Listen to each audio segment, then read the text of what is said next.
నమస్తే వర్మ. 28వ తారీఖున తాడేపల్లిగూడెంలో ఏవైతే పీఠముళ్ళు చిక్కుముళ్ళు అన్నిటికీ సమాధానం ఒక్క సభతో ఇరువురు నేతలు చెప్పబోతున్నారట. నిన్న సమన్వయ భేటీలో తీసుకున్న నిర్ణయం 23 ఎకరాల్లో లక్షలాది మంది ప్రజల ముందు ఇరు నాయకులు మొదటి ప్రచార సభతో మొదలు పెడతారు అని వస్తున్న వార్తలు. సాధ్యమా ఇది? మీరేనండి, వాళ్ళిద్దరూ చెప్పడం పెద్ద సాధ్యం ఏం కాదు. మీ ప్రశ్నలోనే సమాధానం ఉంది మీకు. ఇరువురు నాయకులే సభ జరుపుతున్నారంటే మూడో వాళ్ళు లేరు. అవును. ఇప్పటివరకు ఆగింది ఏంటి? దేనికి? 22వ తారీఖు ఢిల్లీ వెళ్ళింది దేనికి? ఇవన్నీ కూడా ఢిల్లీ వెళ్ళి చర్చలు జరిపి ఇప్పటికే నిన్న అయితే అచ్చెన్నాయుడు నిన్న కూడా చెప్తున్నాడు ఏమని, ఎన్డీఏ నుంచి చంద్రబాబు నాయుడు గారికి ఆహ్వానం వచ్చిందని. మరి ఎన్డీఏ నుంచి ఆహ్వానం వస్తే కూడా బీజేపీ లేకుండా వీళ్ళిద్దరే సమావేశం అవుతున్నారా?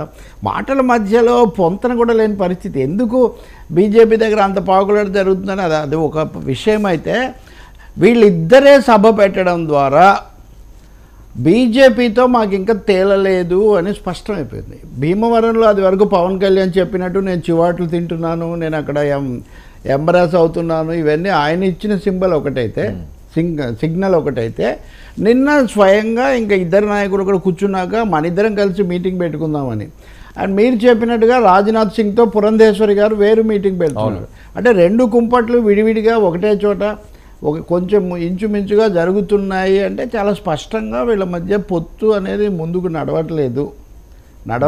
కారణాలు ఏవైనా సరే, సీట్ల గురించా లేకపోతే తెలుగుదేశంతో రావడం ఇష్టం లేకనా, ఇవన్నీ మనకు తెలియదు. కానీ బట్ అటువైపు ఉన్నామని వీళ్ళేమో ప్రేమ ప్రకటించారు. ఇక్కడ సమస్య ఏమంటే అది బహిరంగంగా జరిగి ఉండకపోతే ఇబ్బంది ఉండేది కాదు. ఇప్పుడు పాకులాడారు, వీళ్ళు అటువైపే ఉన్నారు. ఇప్పుడు జగన్ కూడా ఏమీ అధికారికంగా పొత్తు లేదు కదా. కాబట్టి ఇప్పుడు టీడీపీ జనసేనకు పొత్తు ఉన్నా లేకపోయినా వాళ్ళైతే బీజేపీతోనే ఉన్నారు అని ఒక ఇంప్రెషన్ అయితే వేసుకున్నారు.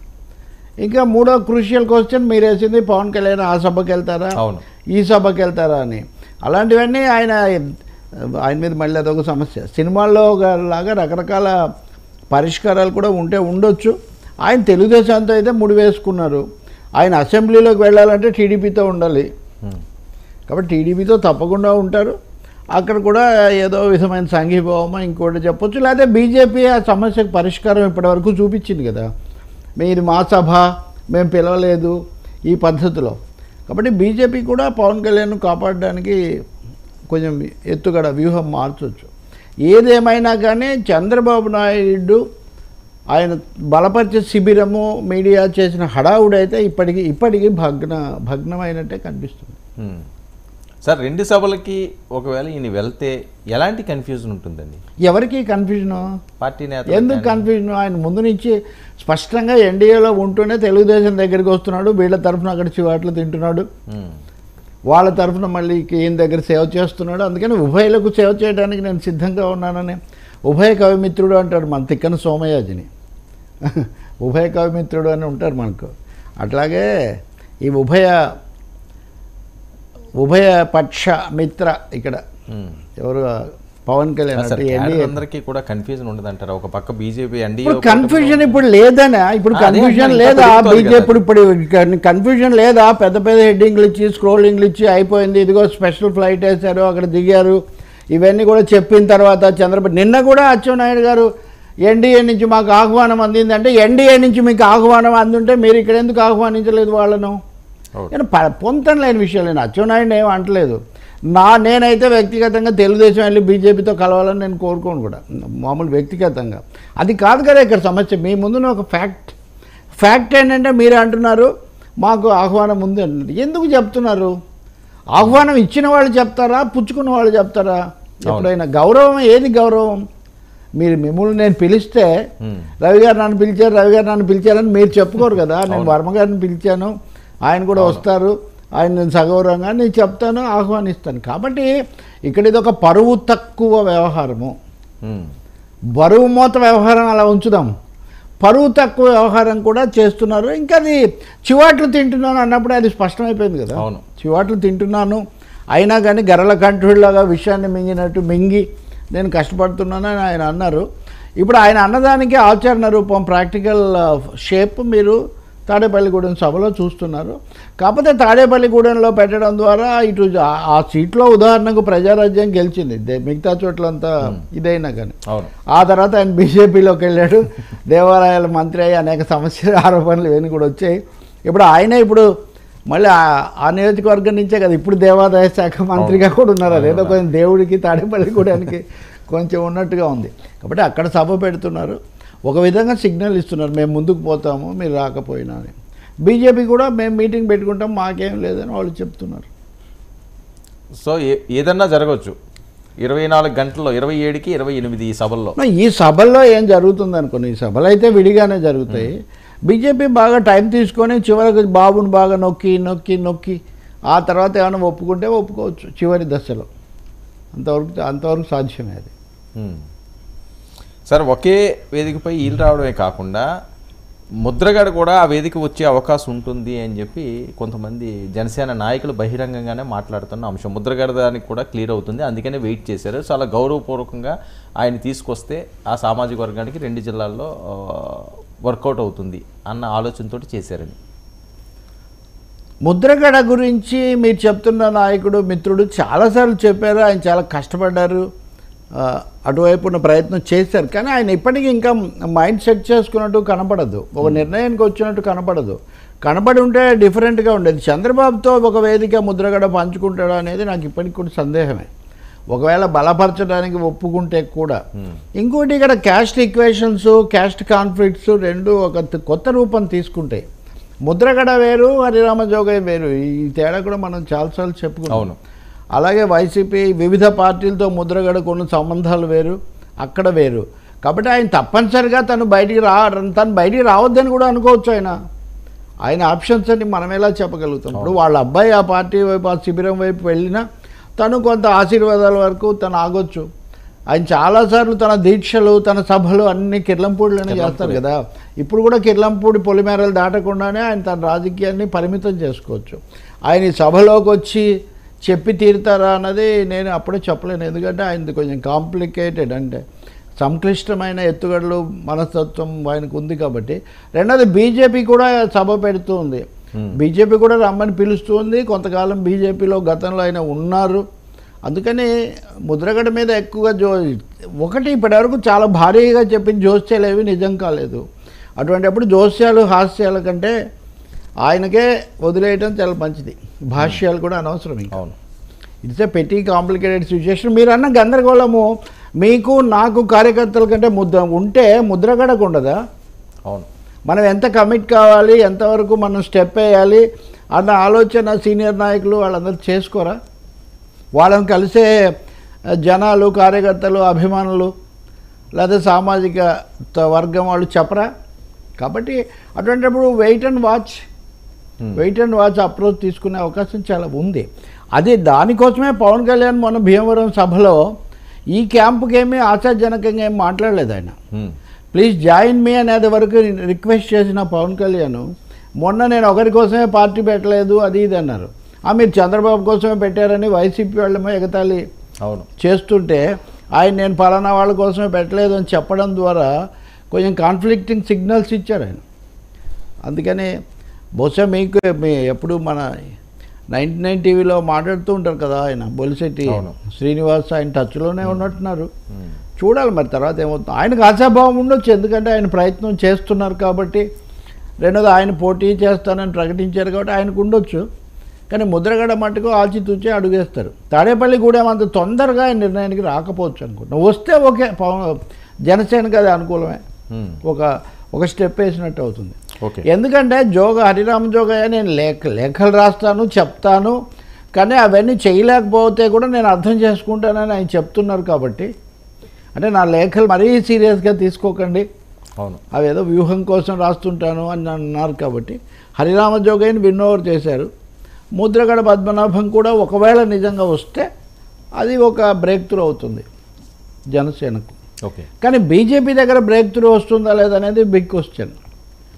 వాళ్ళు కనుక తెలుగుదేశంతో వెళ్ళకపోతే, సిద్ధం కాకపోతే, అప్పుడు జనసేనకు కూడా మీరు మాతో ఉంటారో వాళ్ళతో ఉంటారో తేల్చుకోండి అని చెప్తారు.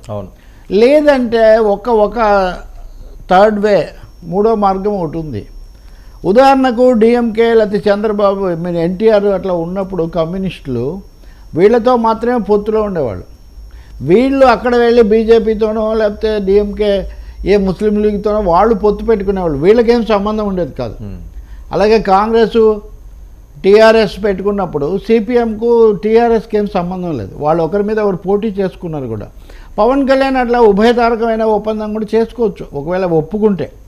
బీజేపీ సీట్లలో మటుకు పోటీ చేయను, తెలుగుదేశంతో వాళ్ళతో అవగాహన, బీజేపీతో కొన్ని సీట్లు వదిలేయటం, ఇట్లాంటిది కూడా థర్డ్ వే కూడా ఉందేమో. మరి అలాంటి చర్చలు ఏమైనా జరుగుతున్నాయా అది కూడా మనకు తెలియదు. ఎందుకంటే బీజేపీ వాళ్ళు గుప్పిటి ఇంకా తెరవలేదు. అమిత్ షా గుప్పిట్లో ఉన్నారు వీళ్ళు. అది తెరిస్తే కానీ మనకు స్పష్టత రాదు. అసలు దేశమే మా గుప్పిట్లో ఉంది, మీదేముంది లెక్క అన్నట్టుగా వాళ్ళ కథ నడుస్తూ ఉంది. కానీ చాలా దయనీయమైన పరిస్థితి చంద్రబాబు నాయుడు ముఖ్యంగా. పవన్ వరకు కొంచెం బెటర్, ఎందుకంటే ఈజ్ ఆల్రెడీ విత్ ఎన్డీఏ కాబట్టి అటైనా ఇటైనా మధ్యలో ఇద్దరితో అయినా he can manage. But Chandrababu నాయుడుది కొంచెం పిటియబుల్, అంత చక్రం తిప్పిన పెద్ద మనిషి. అది కూడా కాకుండా అయోధ్యలో కూడా అంతే కదా, అప్పుడు కూడా అన్నారు కమ్యూనిస్ట్ నాయకులు, అక్కడ అంత చక్రం తిప్పిన మనిషి కంచె దగ్గర ఫెన్సింగ్ దగ్గర నిలబడి మోదీ గారు చేయి ఊపితేనో హ్యాండ్ షేక్ ఇస్తేనో సంతోషపడే పరిస్థితిలో ఉన్నారు అని. ఇంకా అంతకంటే ఇంకా కొంచెం తగ్గింది అయోధ్య తర్వాత. అంటే ఊహించి ఉంటారు కదండి చంద్రబాబు నాయుడు ఇలాంటి పరిస్థితి వస్తుంది అని. పూర్తిగా ఊహించారు కాబట్టే ఇంతగా దాని మీద ఫోకస్ పెట్టి ఇన్ని వర్గాలను ప్రయోగించి ఆఖరికి పవన్ కళ్యాణ్ కూడా నా మీద ఉన్న ప్రేమతో 4 చివాట్లు తిని బాబు అని ఆయన కూడా ఒప్పించి ఇవన్నీ ఆయన చేస్తున్నారు. అది ఆయన తీవ్రత ఇంటెన్సిటీ అంతుంది. బీజేపీ ఉండకపోతే నేను ఉండలేను అనే ఒక బలమైన ఇదే ఆయనకుంది, కేసులు వీటన్నిటి రీత్యా. But it's a bad situation. మనకు పురాణాల్లో చాలా ఉదాహరణలు ఉన్నాయి కదా, ఇప్పుడు వద్దు అవన్నీ చెప్తే మళ్ళీ అదొక సమస్య. కానీ అవసరార్థం అంతే అలా చేస్తున్నారు, చేసిన ఫలితం దక్కలేదు ఇప్పటివరకు. ప్రతిరోజు లాస్ కదా ఎన్నికల్లో, అవతల నుంచి దూసుకొని వస్తుంటే.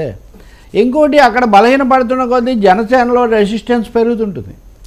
చంద్రబాబు అంతా పాకులాడుతుంటే మీరెందుకు ఆయన దగ్గర పాకులాడుతున్నారు, మనకెందుకు గౌరవంగా మనం ముందుకు పోవటం లేదు, మనము బీజేపీ ఎందుకో ప్రకటన చేయకూడదు, మనము బీజేపీ ఒక అవగాహనకు ఎందుకు రాకూడదు, ఇలాంటివి కూడా వస్తున్నాయి ఇక్కడ. All these issues are there. ఇంత సుదీర్ఘ ప్రతిష్టంభన చాలా అరుదు యాక్చువల్. సార్ తాడేపల్లిగూడెం వీళ్ళు సభ ఏర్పాటు చేశారు కాబట్టి పొత్తుల అంశం తేలకుండా అక్కడన్నా క్లారిటీ ఇవ్వాల్సిన అవసరం ఉందా లేదా? క్లారిటీ ఏముంది, మేము కలిసి పోట్లాడతాము. మళ్ళీ కలిసి పోట్లాడడం కాదు సార్, సీట్ల గురించి కలిసి పోట్లాడతామని మొదటి నుంచి సీట్ల మీద వస్తుందని చెప్తున్నారు వాళ్ళు. సీట్ల మీద వస్తుంది అక్కడ అని చెప్తున్నారు. సీట్ల ప్రకటన కూడా చేస్తూ ఉంటున్నారు. పాక్షికంగానే చేయగలుగుతారు. పూర్తిగా మీ అంచనా ఎన్ని చేసే అవకాశం ఉంటుంది? చెప్పే కదా వర్మ గారు, 100 సీట్లలో దాదాపు 90+, 90+లో వాళ్ళు క్లియర్గా ఉన్నారు. ఈ 90 సీట్లకు అక్కడ అభ్యర్థులను వాళ్ళు ప్రకటిస్తారు. ఈ 90లో బీజేపీతో క్లాష్ అయ్యేవి పెద్దగా లేనట్టున్నాయి, ఒకవేళ కుదిరితే. అందుకని ఈ 90 సీట్లలో ప్రకటించి అలాగే పవన్ కళ్యాణ్, చంద్రబాబు నాయుడు, లోకేష్ ఇట్లా వీళ్ళందరి ముఖ్యమైన సీట్లు కూడా ప్రకటించి వీ గో అహెడ్ అని అడ్వాన్స్ అవుతున్నాము, మిగిలిన సీట్లకు రేపో మాపో ప్రకటిస్తామని చెప్తారు. ఈ లోపల మళ్ళీ బీజేపీతో ఒక ప్రయత్నం చేస్తారు. సో ఈ 90 సీట్లకు నిజానికి తాడేపల్లి దాకా ఆగకుండా కూడా ప్రకటన విడిగా చేసి అక్కడ మళ్ళీ సంకల్పము లేకపోతే పిలుపు, శంఖారావం ఇట్లాంటివి కూడా చేయొచ్చు. సో ఆగరు వాళ్ళు, 90 సీట్లు 100 సీట్లకు రెడీగానే ఉన్నారు. ఓకే, వాళ్ళ అంచనా కూడా అదే. అంటే ప్రధానంగా ఇప్పుడు వాళ్ళ సర్వేలో ఒక 100+ గెలుస్తామని వచ్చింది కాబట్టి బహుశా ఈ 100+ సీట్లనే వాళ్ళు ముందుగా ప్రకటించి అభ్యర్థులను ప్రకటించి రంగంలోకి దిగే అవకాశం ఉంది. సార్ ఈ అంశాలు నడుస్తుంటే ఏపీలో సొంతంగా ఎవరికి వాళ్ళు జనసేన, తెలుగుదేశం పార్టీల ఆఫీసులు ఓకే, ఆల్రెడీ టీడీపీకి ఆఫీసులు ఆల్మోస్ట్ ఉంటాయి ప్రతి ముఖ్య సెంటర్లోని. జనసేన కూడా పోటీగా కాకినాడ, రూరల్ ఇలాంటి పార్టీల్లోని ఎవరికి వారు కొత్తగా ఆఫీసులు ప్రారంభోత్సవాలు చేస్తున్నారట. ఇది ఒక కన్ఫ్యూజన్ కదా అని చెప్పి ఆ నేతలు మాట్లాడే పరిస్థితి. అదో పెద్ద రచ్చ అవుతున్నారు సోషల్ మీడియాలో. అంటే ఏపీలో పార్టీలన్నీ ఎలా ఉన్నాయంటే let we hope for the best and prepare for the worst అని. అంటే అత్యుత్తమ ఫలితాలు ఆశిద్దాము, అత్యంత అధ్వానమైనా కానీ సిద్ధమవుదాం అన్న పద్ధతిలో వెళ్తున్నారు. అవును. రెండవది, మనం ఒక పాయింట్కి మించి దిగకూడదు, అది జనసేన టీడీపీ కావచ్చు లేకపోతే ఇంకోటి కావచ్చు. అందుకని వాళ్ళు 2 మార్గాలకు సిద్ధమవుతున్నారు. ఇంకోటి ఏమో ఈసారి జనసేన కూడా కొంచెం ఆర్థిక వనరులు ఉన్నవాళ్ళు, వాళ్ళకే అవకాశం ఇస్తాము తప్పదు అని పవన్ కళ్యాణ్ కూడా చెప్పేశాడు కదా. సో ప్రాక్టికల్గా వెళ్తున్నాడు ఆయన ఈసారి. కులాల సమస్య కానీ, ధనాల సమస్య కానీ, జనాల సమస్య కానీ, ఏ విషయంలో అయినా. అందువల్ల వాళ్ళు పెడతారు అట్లా. ఇప్పుడు వర్మ అని ఆయన ఒక 100 కోట్లు రెడీ చేసుకున్నాడు పోటీ చేయాలని. ఆఫీస్ కూడా తెరవకుండా, కార్యకర్తలను కూడా కలవకుండా ఇలా అనిశ్చితంగా ఉండమంటే నువ్వు ఆందోళన చెందుతావు కదా. నా ప్రయత్నం అంతా బూడిదలో పోసిన పన్నీర్ అవుతుందని. అందుకని character of the candidates and preparation సిద్ధం అని జగన్ అంటున్నాడు. కానీ అనకుండా సిద్ధం అనే అభ్యర్థులు చాలామంది ఉన్నారు. సో ఇన్ని సిద్ధాల మధ్య యుద్ధంలో మనం ఈ పరిస్థితులు ఎదుర్కొన్నాం. ఆఫీసులు పెడుతున్నారు, సందేహం ఉంది. బీజేపీయే పెడితే జనసేనకి ఏముందండి? బీజేపీ కూడా తన ప్రత్యేక ఉనికి చాటుకోవడానికి అనుసరించిన పద్ధతి కార్యాలయాలు తెరవటమే. అది కూడా ఒక మార్గం. సభలు పెట్టడం, కార్యాలయాలు తెరవడం, మీడియాలో విడిగా మాట్లాడటం, ముగ్గురు చేస్తుంటారు ఈ హడావుడి. సార్ తెలుగుదేశం శిబిరాలో బట్ నో కాంక్రీట్ ఇన్పుట్. మనం తెలుసుకోగలిగింది అది. కాంక్రీట్గా నిర్దిష్టంగా చెప్పడానికి మటుకు ఎవరు సిద్ధంగా లేరు. ఈవెన్ ఇద్దరి మధ్యలో కూడా, బీజేపీ సంగతి వదిలేయండి, ఇద్దరి మధ్యలో కూడా మేము ఈ అవగాహనకు వచ్చాము, దిస్ ఈజ్ ఫైనల్ అని చెప్పడానికి సిద్ధంగా లేరు. కనీసం తాడేపల్లిగూడెం సభ నాటికి అది క్లియర్ అయితే ఓకే. వాళ్ళకైతే క్లారిటీ ఉన్నా మరి ఎందుకు చెప్పడం లేదు? అదే ఇక్కడ ప్రశ్న. సార్ మీడియాకి సంబంధించి ఎవరికి వాళ్ళకి నచ్చినట్లుగా దాన్ని వాడతారు. కానీ ఇలాంటి ఎన్నికల సమయం వచ్చినప్పుడు వాళ్ళని పూర్తిగా పక్కన పెడతారు, వాళ్ళ అవసరం లేనట్లుగా. ఎందుకంటే సోషల్ మీడియాకి సంబంధించి కొంతమందికి తెలుగుదేశం పార్టీలో టికెట్లు వస్తున్నాయని చెప్పి పెద్ద ఎత్తున ప్రచారం జరిగే పరిస్థితి. మరి అలా జరిగినప్పుడు అన్ని పార్టీలు ఇంత రేషియో, ఇదిగో ఈ కులాలకి ఎన్ని ఇస్తున్నాం, ఈ కులాలకి ఎన్ని ఇస్తున్నాం, ఫోర్త్ ఎస్టేట్ని ఎందుకు విస్మరిస్తున్నారు? వాళ్ళకి అర్హత లేదా? అసలు ఫోర్త్ ఎస్టేట్ అంటే ఇప్పుడు సోషల్ మీడియా కూడా వచ్చింది. సోషల్ మీడియా ఇవే రాజకీయాలు నడిపిస్తున్నాయి, హడావుడి అంతా మీ దగ్గరే ఉంది ఇలా అంటూ ఉంటారు కదా. ప్రచారం వీళ్ళ మీదే ఉంటుంది, దాడి కూడా వీళ్ళ మీదే ఉంటుంది. యాక్చువల్ సోషల్ మీడియా పోస్టులు ఇవే. నేనైతే దాదాపు 20 ఏళ్ల నుంచి జరిగిన అన్ని ఎన్నికల్లో కూడా మనతో ఎక్కువ కలిసేది అధికార ప్రతినిధులు. ప్రతి వాళ్ళు పాపం ఆశపడుతూ ఉంటారు, ఆ చివరికి ఆశాభంగం చెందుతూ ఉంటారు. వాళ్ళని ఓదార్చుకుంటూ మళ్ళీ ఏదో వాళ్ళు మహా అయితే ఎమ్మెల్సీనో కార్పొరేషన్ చైర్మనో ఇంతవరకన్నా వస్తుందా అని. అది జరగదు. చంద్రబాబు నాయుడు ఈసారి తెలుగుదేశం వైసీపీకి పెద్ద సమస్య లేదు. ఎక్కువ సీట్లు గెలుస్తారు, ఒక లెవెల్ వెళ్తారు. అక్కడ జగన్ ఏం చెప్తే అది జరుగుతుంది. లేకపోతే ఇదిగో పెద్ద వాళ్ళకి మార్చడాలి.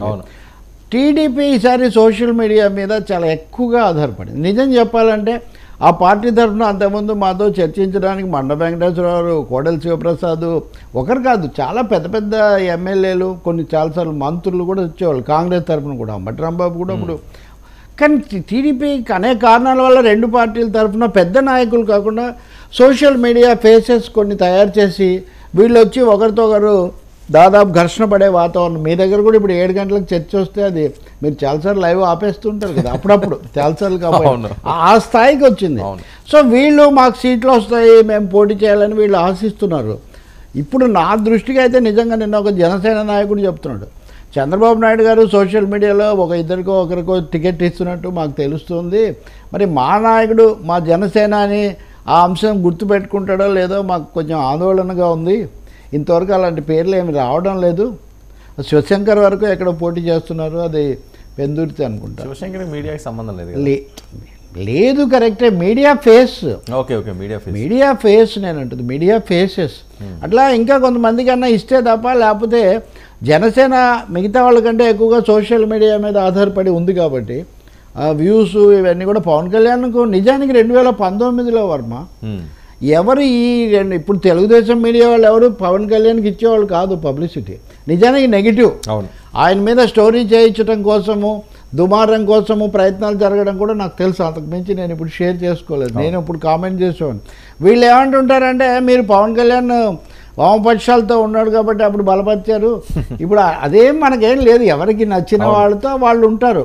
కానీ ప్రాబ్లం ఏంటంటే థర్డ్ వాయిస్ ఒకటి రావాలని పవన్ కళ్యాణ్ అప్పుడు అది ఉండేది. కానీ ఇప్పటికి వచ్చేసరికి పవన్ కళ్యాణ్కి వాళ్ళు ఇస్తున్నారు, ఓకే వాళ్ళు ఇస్తున్నారు అని మమ్మల్ని ఏమైనా ఈ సోషల్ మీడియాను కనుక తక్కువలో పెడితే మటుకు కష్టము.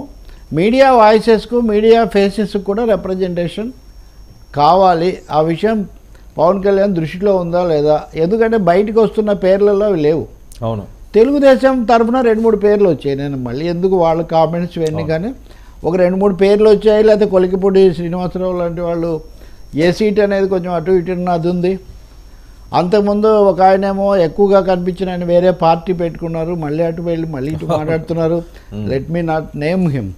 సో ఈ పరిస్థితులన్నీ ఉన్నప్పుడు ఏమనాలి, జనసేన మీడియా సైనికుల సూచన లేదా కోరిక ఏంటంటే కొంచెం మాంసాన్ని కూడా దృష్టిలో పెట్టుకోవాలి.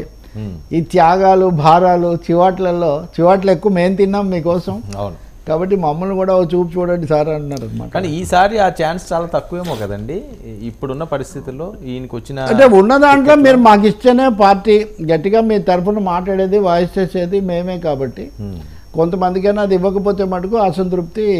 సోషల్ మీడియా బేస్ ఎక్కువ, అవసరం కూడా ఎక్కువ జనసేనకు అన్నది వాళ్ళ view point. It is so ఈ పొలిటికల్ తెలుగుదేశం కొంతవరకు కొన్ని సోషల్ సెక్షన్స్ సాటిస్ఫై చేయాలని చంద్రబాబు నాయుడు ముందే దృష్టిలో ఉన్నాడు అని అంటున్నారు. దాని మీద కూడా నాయకులు కొంతమందికి సణుగుతున్నారు. మేమేమో ఫైట్ చేసి పార్టీ నిలబెడితే ఇప్పుడు వాళ్ళు వచ్చి తెలుగుదేశంలో ఈ రియాక్షన్ ఇంకో విధంగా ఉంది, జనసేనలో ఇంకో విధంగా ఉంది. Because as 40 years party, 10 years party కదా సార్. ఈ పొలిటికల్ ప్రతిష్టంభన ఇంతేనా, ఇలా కొనసాగుతుండవలసిందేనా? దీన్ని పరిష్కరించగలిగిన వారు ఒకే ఒకరు, ఏమన్నట్టు బిగ్ బ్రదర్ అంటారు. Big brother is watching. అపర కల్కి అవతారుడైన నరేంద్ర మోదీ మహాశయుడే చంద్రబాబు నరేంద్ర. అందుకని అది మనం ఏం చెప్పలేం. వాళ్ళ లెక్కలను బట్టి ఉంటుంది. ఇప్పుడు మారుస్తున్నారు. ఇప్పుడు కవితకు సిబిఐ నోటీస్ ఇచ్చారనుకోండి, ఎందుకు ఇచ్చారు హఠాత్తుగా? అవును, అంటే బీఆర్ఎస్ తద్వారా తెలంగాణకు వాళ్ళు ఏం మెసేజ్ పంపదలుచుకున్నారు? కాబట్టి బీజేపీ పాలిటిక్స్ చాలా విచిత్రంగా ఉంటాయి. నిన్న కాంగ్రెస్ పార్టీకి 67 కోట్లు వాళ్ళ ఇన్కమ్ ట్యాక్స్ వాళ్ళే కట్ చేశారంట. మీ అకౌంట్ నుంచి డబ్బులు తీసేసుకున్నారు హఠాత్తుగా, మీరు ఇన్కమ్ ట్యాక్స్ కట్టాలని. అసలే అంటే ప్రతిపక్షాలకు నిధులు లేకుండా చేయటం అందులో ఇదో ముఖ్యమైన ఒక అంశం. ఇలాంటివన్నీ జరుగుతున్నాయి. అందుకని బీజేపీ ఖచ్చితంగా ఎలాంటి వైఖరి తీసుకుంటుంది అన్నది మనం చెప్పలేం. 2 ఛాన్సులు ఉన్నాయి ఇప్పటికి. ఇంకా బీజేపీ వర్గాలు లేదా సీనియర్ నాయకులు చెప్పే ప్రకారం అధిష్టానం 50-50తో ఉంది. అందుకే తెలుగుదేశానికి కూడా ఆందోళన. ఈ 50 అయితే పర్లేదు, అవును, ఆ 50 అయితే ఎట్లా అని. సో పవన్ వ్యూహాలన్నీ కూడా ఇంక అయిపోయినట్టేనండి, ఇంక వెయిట్ చేయడమేనా? ఇంకా ఆయన ప్రజాకోర్టులోనే చెప్పేశాడు ఆయన, నేను చేశాను, తిట్లు తిన్నాను, ఇంకా నేనేం చేస్తానని. తాడేపల్లిగూడెం మీటింగ్ ఇద్దరే పెట్టడం ద్వారా వాళ్ళు స్పష్టం చేస్తున్నారు, మేము కలిసి ముందుకు పోతున్నాం, మీరు వస్తే రండి లేకపోతే లేదు అని వాళ్ళు స్పష్టంగా చెప్తున్నట్టే కదా. ఇంకా సో ఒక డెడ్ ఎండ్గా వచ్చింది తాడేపల్లిగూడెం సభ అనేది. దాంట్లో ద్వంద్వ సంకేతాలు ఉన్నాయి. ఒకటి రాష్ట్రంలో ప్రచార సంకేతం, బీజేపీకి వీ కాంట్ వెయిట్, ఇంకా మేము వీ హ్యావ్ టు ప్రొసీడ్ అని డెడ్ ఎండ్లో ఉన్నామని బీజేపీకి చెప్పటం. ఇంకా చిన్నమ్మ మరి ఎలా మేనేజ్ చేస్తారో ఏమో చూడాలి ఇంకా మనం. సార్ ఈ గంట ఎపిసోడ్ ఏంటి? గంట అన్నది చాలా కీలకం. ఆయన ఎక్కడున్నా గెలుస్తాడు, పార్టీలతో సంబంధం లేని వ్యక్తి. సో ఆయన టిక్కెట్టే సందిగ్ధంలో ఉంది అని చెప్పి ప్రచారం జరుగుతుంది. ఆయన చాలా అసహనంగా ఉన్నారట. అలాంటి వ్యక్తుల్ని కోల్పోవడమో లేకపోతే వాళ్ళు ఏమైనా వేరే చూపులు చూడడమో ఇవన్నీ కూడా మంచి పరిణామాలా? నిన్న మాట్లాడినా మనం అప్పుడు ఆయన సీట్ గురించి అంతవరకు చెప్తున్నారు. ఆయన తన అసహనాన్ని అసంతృప్తిని ఆయన ఏం దాచిపెట్టుకోలేదు. నేను ఇక్కడే అక్కడక్కడ చేసుకుంటూ తిరుగుతున్నాను, ఇప్పటికిప్పుడు కొన్ని పరిస్థితుల్లో నేను సీటు మారాను అంటే ఆయన మీద అదొక పేరు, సీటు మారుతూ ఉంటారు ఎందుకంటే ఇక్కడ అసంతృప్తి పెరుగుతుందని. అంటే 2 విషయాలండి. ఒక నాయకుడు అనేక సీట్లు మారడం అన్నది నెగిటివా, ఏ సీట్లో అయినా గెలవడం అన్నది పాజిటివా? నేను ఒక పార్టీ గురించి ఒక వ్యక్తి గురించి నేను చెప్పట్లేదు. సీటు మారినా కానీ రూటులో అలాగే ముందుకు పోవడం అంటే వాళ్ళకు కొంచెం అది. ప్రజారాజ్యంలో కూడా గెలిచి మంత్రిగా ఉన్నారు కదా చివరిలో, అప్పుడు ఆయన కూడా వస్తుండే వాళ్ళు చర్చలకు వాస్తవంగా. కాబట్టి ఇక్కడ తెలుగుదేశం పార్టీ చాలా రోజులు మీరు దూరంగా కొంచెం మధ్యస్థంగా ఉన్నారు అన్నది టీడీపీకి ఉన్న అసంతృప్తి. సరే దాని మీద కథనాలు సర్క్యులేట్ అవుతున్నాయి, వెరిఫై చేసుకోకుండా చెప్పగలిగిన పరిస్థితి లేదు. కానీ టీడీపీ మటుకు గంటాకే వదిలేసింది ఒక విధంగా. ఆయన మీద ప్రత్యేక ఆసక్తితో ఎట్లయినా అకామిడేట్ చేయాలి, ఆయన గెలిచే చోటని కాకుండా బొత్స సత్యనారాయణ మీరు చూసుకోండి అన్నట్టుగా చీపురుపల్లికి పంపుతామని చెప్పారు. కానీ నేనైతే ఇంకా ఆమోదించలేదు, ఆలోచిస్తున్నానని ఆయన చెప్పారు. కాబట్టి నిన్న గంట చేసిన వ్యాఖ్యలు స్పష్టంగా అసంతృప్తిని సూచిస్తున్నాయి, అనంగీకారాన్నే చెప్తున్నాయి, ఆయన అంగీకరించలేదు అన్న అంశాన్నే చెప్తున్నాయి. అలాగే గంటకు అయ్యన్న పాత్రుడికి లేకపోతే అనేక మందికి అక్కడ తెలుగుదేశంలో సాగినటువంటి అంతర్గతాన్ని కూడా చెప్పలేం, బహిర్గతంగానే జరిగాయి ఆ కలహాలు దాదాపు. వాటన్నిటి తర్వాత టీడీపీ క్లియర్గా అయ్యన్న పాత్రుడు సైడే వాళ్ళ అధిష్టానం ఉంది. కానీ గంట లాంటి కాస్త పేరున్నటువంటి లేకపోతే భారీ శాల్తీని వాళ్ళు వదులుకోగలని పరిస్థితి. అంటే 2019లో గెలిచిన తర్వాత మళ్ళీ గంట ఎప్పుడు బయటకు వచ్చారండి? ఆయన రాలేదు, నేను చెప్తున్నది కదా. ఇప్పుడు కష్టాల్లో ఉన్నప్పుడు, ఇబ్బందులు ఉన్నప్పుడు, అందుకే వాళ్ళు అదే వాళ్ళ కంప్లైంట్ అది నేను పోలేదు. పైగా రాజధాని ప్రకటించినప్పుడు కూడా మిగతా వాళ్ళలాగా కాకుండా కొంచెం చూద్దాము, అవును నేను పార్టీ కోసం చూద్దామన్నాను. ఆ విశాఖ ఉక్కు రాగానే రాజీనామా చేశాను. నేనేం వ్యతిరేకంగా పోలేదు కదా. ఆయన ఏదైనా కానీ ఇప్పుడైతే మిగిలిన వాళ్ళందరూ ఉన్నారా? మనల్ని తిట్టిన వాళ్ళు చాలామందికి ఇవ్వట్లేదా? ఉదాహరణకు జనసేనలో పవన్ కళ్యాణ్ తిట్టాడు కదా, ఎవరో ఎందుకు. కాబట్టి అకామిడేట్ చేయకుండా నన్ను ఇబ్బంది పెట్టడానికే చీపురుపల్లికి పోమంటున్నారు. అది ఇంకా తేల్చుకోలేదు. అయితే దీన్ని అవకాశంగా తీసుకొని వైసీపీ మీడియాలో గంట అలా అన్నారు, ఇలా అన్నారు, ఇవన్నీ చెప్తున్నారు.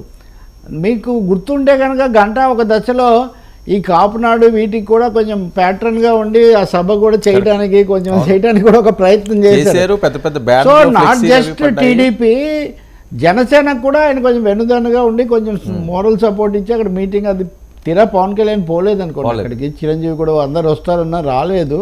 సో ఆయన కార్డ్స్ అన్నీ ఆయన ప్లే చేశాడు. తెలుగుదేశం ఒక వైఖరి తీసుకోవాలి. బహుశా వాళ్ళు చీపురుపల్లి ఈజ్ ఫైనల్ అంటే ఆయన కూడా ఫైనల్ డెసిషన్ తీసుకోవచ్చు.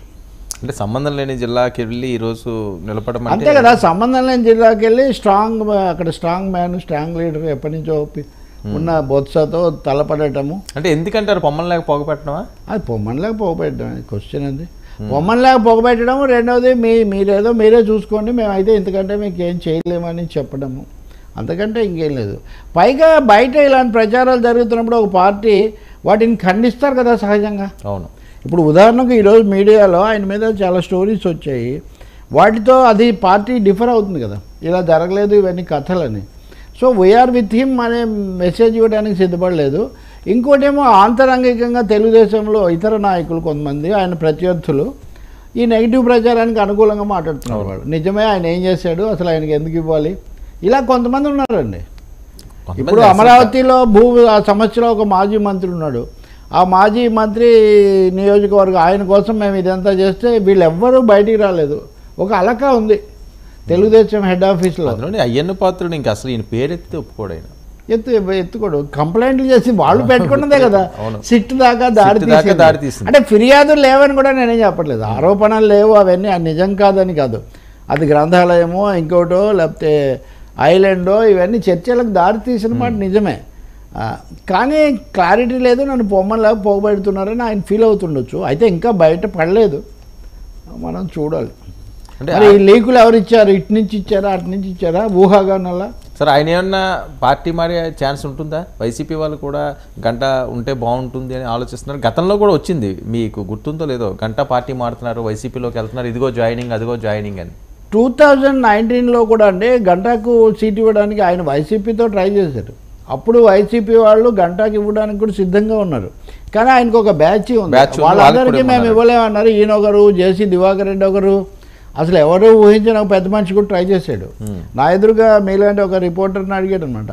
రాజశేఖర రెడ్డి ఉన్నప్పుడు కేవీపీని అడిగితే సరిపోతుండేది, జగన్కి అప్రోచ్ అవ్వాలంటే ఎవరిని చేయాలి ఏంటి ఇలా అడిగారు. కానీ అది వర్కౌట్ కాలేదు. ఆయన తర్వాత అది వేరే కథ. కాబట్టి గంటకు అది ఉంది, కానీ ఇప్పుడు ఉంటుందా తెలీదు. ఆయన రాజీనామా చేసి చివరి రోజుల్లో అంటే ఈ 6 నెలల్లో మటుకు కొంచెం డిఫరెంట్ టోన్ తీసుకున్నాడు. కానీ ఇప్పుడు అధిష్టానం మా పార్టీయే నన్ను లెట్ డౌన్ చేసింది కాబట్టి నేను రూట్ మార్చుకుంటున్నానని చెప్పే అవకాశం ఉంటుంది. మరి ఆ నిర్ణయం తీసుకుంటాడా లేదా అంటే మధ్యలో ఒకసారి మాట్లాడినప్పుడు మటుకు అలా కాదు, ఇలాగే వెళ్తాను, ఇంకా నేను ఇప్పుడేం మారకపోవచ్చు అన్నట్టుగా ఎప్పుడో సూచనగా చెప్పారు. బట్ చీపురుపల్లి ఆయన వైఖరి ఏంటో మనం చూడాలి. గతంలో ఆయన తేల్చుకున్నాడు ఏదైతే ఏమి చంద్రబాబుతో ఉందామని. చంద్రబాబే నాకు తగిన సీట్ ఇచ్చినప్పుడు నేనేం చేస్తానని ఆయన అనుకోవచ్చు. ఆయనకు ఆ మాత్రం స్టేచర్ ఉంది, ఇండిపెండెంట్గా కూడా చేయగలుగుతాడు, కొన్ని ఓట్లు కొంత తెచ్చుకోగలుగుతాడు. కాబట్టి ఏ నిర్ణయమైనా ఆయన తీసుకోవచ్చు. సార్, జగన్మోహన్ రెడ్డి గారు దీనివల్ల గంట మీదే కాదు, విశాఖలో తెలుగుదేశం కాంబినేషన్స్ వాటి మీద పడే ఎఫెక్ట్ కూడా ఒకటి ఉంటుంది. అవును. సార్, జగన్మోహన్ రెడ్డి గారు కాస్ట్ యాంగిల్ కూడా ఉంటుంది ఇక్కడ. జగన్మోహన్ రెడ్డి గారు సిద్ధం సభలు ఇళ్ల పట్టాల పంపిణీలు ఆయన ఏం చేయాలనుకుంటున్నారో అవన్నీ కూడా త్వరితగతిని ముగించుకుంటే నోటిఫికేషన్ వచ్చే లోపలే ముందుకు సాగే వ్యూహంతో ముందుకు వెళ్తున్నారు. వీళ్ళు ఇంకా పొత్తులు ఎత్తులు ఈ అంశాల మీద ఉంటుంటే సో అది అడ్వాంటేజ్ అని ఆయనకి అడ్వాంటేజ్ తీసుకోవడానికే ఈ ప్రయత్నం చేస్తున్నారు కదా. వాళ్ళు గజిబిజి అయ్యి అది ఎంత ఏ లోపల ప్రకటనలు చేసేయాలి, పేదలు పెద్దలు యుద్ధము ఇవన్నీ కూడా. ఈరోజు ఆయన మళ్ళీ అవన్నీ దాదాపు రిపీట్ చేశాడు, జనంతో కూడా చెప్పిస్తున్నాడు మళ్ళీ. ప్లస్ ఒకటి అడిగితే అర్థమవుతుంది, జగన్ సెంట్రిక్గానే వాళ్ళు క్యాంపెయిన్ పూర్తిగా చేయదలుచుకున్నారు. జగనే ప్రధాన కేంద్ర బిందువు. ఇంగ్లీష్ మీడియము, ఇళ్ల స్థలాలు, బటన్ నొక్కడాలు ఇవన్నీ మళ్ళీ చెప్తున్నారు. ఒకటి అర్థమయ్యేది ఏంటంటే పేద వర్గాలను, మహిళలను, దిగువ తరగతుల ప్రజలను, బీసీ ఎస్సీలను ఆకర్షించడం ఆయన టార్గెట్గా పెట్టుకున్నట్టు కనిపిస్తుంది. ఇంకోటి ఏమో ప్రత్యర్థుల ఆరోపణలకు ఎలాంటి సమాధానం ఇవ్వకూడదు. ప్రత్యర్థులకు సమాధానం ఇవ్వడం కాకుండా ఎదురుదాడి చేయటమే తన మార్గము, అదే ప్రజలను ఆకర్షిస్తుంది అనే అంచనా కూడా జగన్ వచ్చినట్టు కనిపిస్తుంది. కాబట్టి ఆయన సభల్లో ఎక్కడ తన మీద తన ప్రభుత్వం మీద వచ్చే విమర్శలకు సమాధానం ఇవ్వడం కంటే ఎదుటి వాళ్ళ మీద ఎదురుదాడి చేయటము, వాళ్ళని చీల్చి చెండాడే భాషలో మాట్లాడటమే తన ఎత్తుగడగా పెట్టుకున్నట్టు కనిపిస్తుంది. ఈరోజు కనుక చూస్తే జగన్ సభలో జనం సీఎం అని అరుస్తున్నారు అక్కడంతా. ఇప్పటికే ఆయన సీఎంగా ఉండి మాట్లాడుతుంటే అంటే ఏమన్నమాట అంటే పవన్ సభలోనో లేదా చంద్రబాబు సభలోనో సీఎం అంటున్నప్పుడు మీకేముంది మా వాళ్ళే నన్ను అలాగే అంటున్నారనే ఒక మెసేజ్ కూడా ఇవ్వదలుచుకున్నట్టుంది. ఇవి పెరగవచ్చు కూడా ఇక మీదట, ఈ అరుపులు ఈ నినాదాలు కూడా. ఈజ్ గోయింగ్ ఏ స్ట్రాటజిక్ వే. కాకపోతే సరే ఓకే, ఒక పక్క ఆయన వ్యూహం ఆయన రచించుకుంటున్నారు, అడావిడి చేస్తున్నారు, ఎన్నికల ప్రచారాలు ముమ్మరం చేస్తుంటే ఒక పక్క చంద్రబాబు నాయుడు గారు, పవన్ కళ్యాణ్ గారు ఆయన టార్గెట్ చేశారు. షర్మిల కూడా ఎక్కువ బాణాలన్నీ ఆయన మీదే ఎక్కువ పెట్టడం, తాడేపల్లి ప్యాలెస్కే నేను సెగలేపుతానని చెప్పి ఆవిడ ఛాలెంజ్లు చేస్తున్నది. అంటే నిజానికి షర్మిల విషయంలో మీరు చెప్పింది, నిన్న ఆమెను అరెస్ట్ చేశారు, మనం అప్పటికే ఖండించాం మనం. బట్ థర్డ్ డైమెన్షన్ అనేది ఇప్పుడు ఏపీ రాజకీయాల్లో మొదలైంది. ఆ థర్డ్ డైమెన్షన్ ఏంటంటే ఈరోజు షర్మిల, తర్వాత శ్రీనివాసరావు, రామకృష్ణ వీళ్ళందరూ సమావేశమయ్యారు. అవును, వాళ్ళు ప్రతినిధి వర్గాలు విడివిడిగా సమావేశమయ్యారు, కలిసి అయ్యారు. మనం రెండు కూటములకు వ్యతిరేకంగా మనము ఇండియా తరహాలో ఆంధ్రప్రదేశ్లో ముందుకు వెళ్ళాలని తీర్మానించుకున్నారు. సో ఇది ఒక కొత్త డెవలప్మెంట్, థర్డ్ డైమెన్షన్. ఇప్పుడు బీజేపీ అటు కలిస్తే థర్డ్, బీజేపీ కూడా విడిగా పెడితే ఫోర్ క్యాంప్స్ అయ్యే ఛాన్స్ ఒకటి ఉంటుంది. బట్ ఇప్పటి వరకు కేవలం అన్న చెల్లెల తగాదాలాగా చిత్రించబడుతున్న షర్మిల జగన్ విషయం ఈరోజు సమావేశంతో పొలిటికల్ కలర్ తీసుకుందని మనం భావించవచ్చు. సో ఇక మీదట మనము కేవలం చంద్రబాబును అంటే జగన్ అన్నట్టు, జగన్ అంటే చంద్రబాబును అన్నట్టు కాకుండా ఇద్దరిని కూడా విమర్శించే ఒక క్యాంప్ అనేది పొలిటికల్ క్యాంప్ ఒకటి వస్తుంది. అది షర్మిల, నేను మొదట్లో కూడా చెప్పాను, షర్మిల కాంగ్రెస్ అధ్యక్షురాలుగా ఉండి ఇలాగే వెళ్ళడం కుదరదు, ఆమె ఏదో ఒక రాజకీయ వైఖరి. మల్లికార్జున్ ఖర్గే వస్తున్నాడు సాక్షాత్తు. కాబట్టి మీరు జాతీయ స్థాయిలో కూడా వర్మ గమనించాలి. ఢిల్లీలో ఏపీ ఆప్ కాంగ్రెస్ అవగాహనకు వచ్చాయి, యూపీలో సమాజ్వాదీ పార్టీ ఇవి వచ్చాయి. సిపిఎంకు కుదరకపోయినా బెంగాల్లో తృణమూల్ కాంగ్రెస్ వరకు కాంగ్రెస్తో కుదురుతుందేమో అనే ఒక మాట వినిపిస్తుంది. మధ్యప్రదేశ్లో సమాజ్వాదీ పార్టీకి ఒక సీట్ ఇవ్వడానికి కాంగ్రెస్ పార్టీ ఒప్పుకుంది. తృణమూల్ కాంగ్రెస్కు మేఘాలయలో ఒక సీట్ అడుగుతుంది, అది ఇస్తే కనుక బెంగాల్లో ఆమె కాంగ్రెస్కి ఇస్తుంది. సిపిఎం వ్యతిరేకమే అక్కడ, ఓకే వాళ్ళే కదా మెయిన్ రైవల్స్. కాబట్టి కాంగ్రెస్ క్యాంపు కూడా అంటే ఇండియా కూటమి కూడా ఒక రూపం తీసుకుంటున్నట్టుగా కనిపిస్తుంది. ఇప్పుడు ఏపీలో కూడా దీని తర్వాత తప్పకుండా వీళ్ళు రెండు క్యాంపులను విమర్శిస్తున్నారు. దీనివల్ల కూడా ఓటింగ్ ప్యాటర్న్ దీంట్లో కూడా కొంచెం డిఫరెన్స్ వచ్చే అవకాశం ఉంది. తర్వాత ఒకసారి కమ్యూనిస్టులతో కలిసిన తర్వాత షర్మిల కూడా మోర్ పాలసీ సెంట్రిక్గాను, తర్వాత ఇష్యూ సెంట్రిక్గా కూడా ఆమె మాట్లాడాల్సి వస్తుంది. నిన్న అరెస్ట్ అయింది కూడా డిఎస్సి అంశం మీద కదా.